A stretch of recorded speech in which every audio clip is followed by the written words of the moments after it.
Hello, my name is Lili Pohlmann. I'm following the government's guide to stay home to stop the spread of this terrible coronavirus. I know that most people are doing the same, but sadly there are others who don't seem to think that these rules apply to them.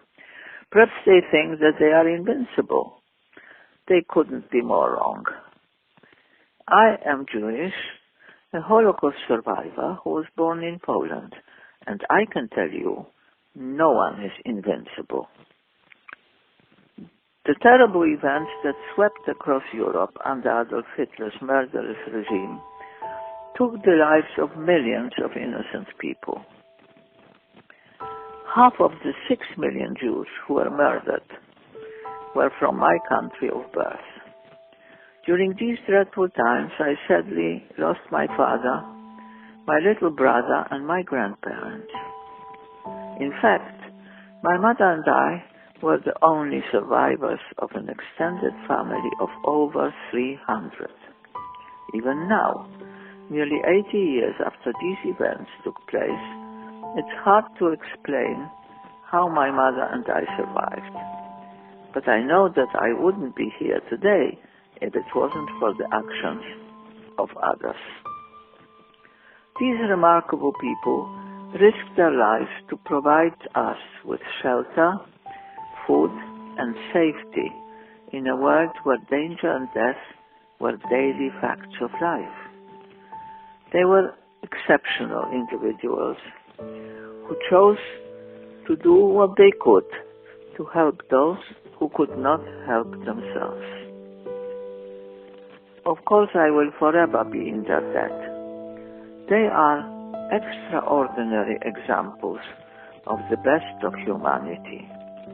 While most people at that time chose not to help us Jews, these heroic individuals, who, by the way, never thought of themselves as heroes, were the light amongst the darkness.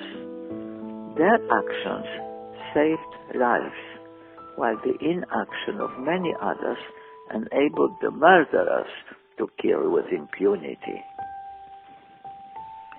I was one of the lucky ones.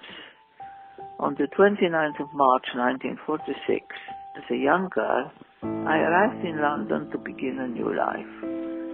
I still remember the excitement of seeing the two halves of Tower Bridge lifting to let our tiny boat through. And it so happened it was my birthday. What a birthday present to get. Although we had lost so much, my mother and I were able to forge a happy life here in Britain.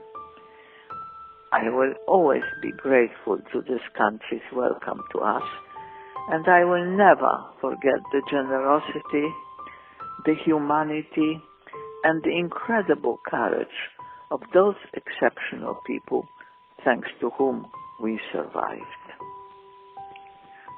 I frequently visit schools to share my story with children of all denominations. I want them to see how dependent we all are on the kindness of others. I tell them about the way in which my personal heroes saved me and my mother, so that they learn how their choices can have a profound effect on others. I often tell them that they are lucky to grow up in a far less dangerous times than I did. But right now, as this deadly virus sweeps across the world, it most certainly doesn't feel like that. Which is why I wanted to share these thoughts with you. Yes, these are uncertain times. Sadly, many people have lost their lives to this virus, and we know that many more are likely to die before it is finally defeated. This is truly dreadful, but it is not the same as the deadly man-made virus that swept the world when I was a child. Today, we all have a chance to do our bit to help humanity. Because of the actions of my own personal heroes, I was able to survive a horrendous war and to have a beautiful family today. I have a beautiful daughter, wonderful grandchildren, and, as a last addition, a delightful little great-grandson. There is a medal that is often given to rescuers who risked their lives to save Jews during the Holocaust. Inscribed in Hebrew on the back is a religious quote that translates as, "Saving one life is like saving the entire world." It is a beautiful sentiment, and the one that I'd like you to think about. My rescuers had to put themselves in mortal danger to save the lives of my mother and myself. But today, you don't have to risk anything to be a lifesaver. All you need to do is follow the rules to stop this virus from spreading. So please, stay home, stay safe, save a life, and save the world. And please, urge your friends to do the same. Sunday, 29th of March was the 74th anniversary of my arrival in the UK, as well as my birthday. Sadly, this year I had to spend it on my own because of the coronavirus, which prevents my family, who live in the United States, from being here with me.